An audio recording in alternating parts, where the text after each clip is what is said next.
Action News. My name is Juliann Day.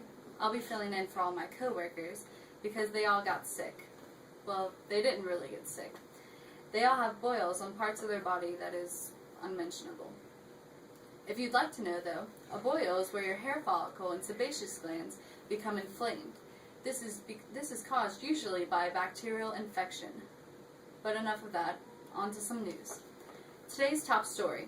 A man from Boone County was seriously burned in a house fire around 9 a.m. this morning. He was rushed to St. Elizabeth Hospital where they declared that his burns are critical. The doctors at the hospital know that his burns are critical based on the rule of nines. The rule of nines is a percent-based system. Depending on where you have the burn,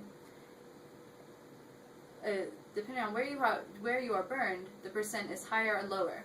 Also, depending if the burn is a second degree or third degree burn. For example, the leg. From the thigh to your toes is considered 9%. In this young man's case, over 10% of his body has third degree burns, or full thickness burns, and when the nerve endings in the area are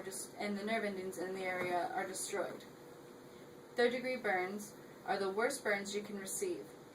Third degree burns also appear gray, white, or blackened, and are not painful. Doctors say the man will live, but they may have to remove his legs. Well, I hope he ends up okay. In sports news, Bengal football players are suffering from an outbreak of athlete's foot. Also called tinnitus, the fungus infection includes an itchy, red, peeling condition of the skin between the toes. Some say that's why they can't play. I say I'm not interested in football. Now a new section called Helpful Tips. Are cold sores bringing you down? Here's me, Juliann Day, giving you an inside look at cold sores. We've all had a cold sore, but do we know what they are and how we receive them? My sources indicate that cold sores are small fluid-filled blisters that itch and sting and are caused by a herpes simplex infection. The virus gets into your skin. The virus then remains dormant until activated by emotional upset, fevers, or UV radiation. Cold sores also usually appear around your lips and the oral mucosa of the mouth. So remember, don't get fevers, keep your emotions under control, and no UV radiation. It's comforting to know that we've all had herpes once in our lives. This is Juliann Day bringing you our school update report.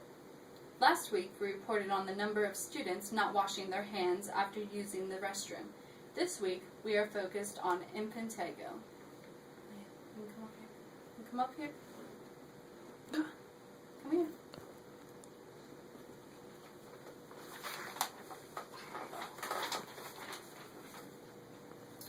Impetigo are pink water-filled lesions commonly around the, well, let's get a glove on first.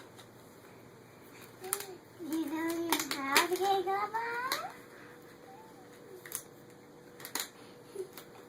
I don't know how to get a glove on. I don't think I do. I do. Commonly around the nose and the mouth.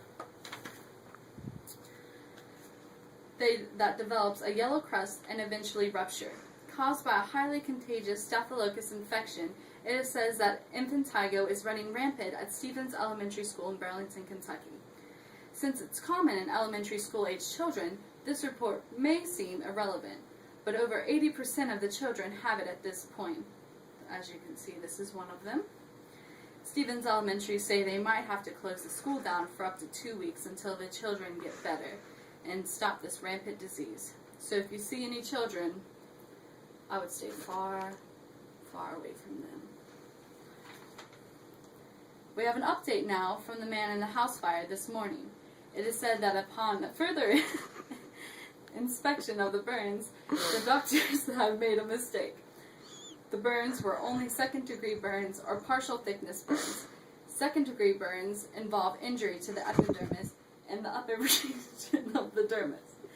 The skin is red and painful, and blisters appear. Regrowth of the epithelial tissue can occur. No permanent scars is possible if the skin is taken care of.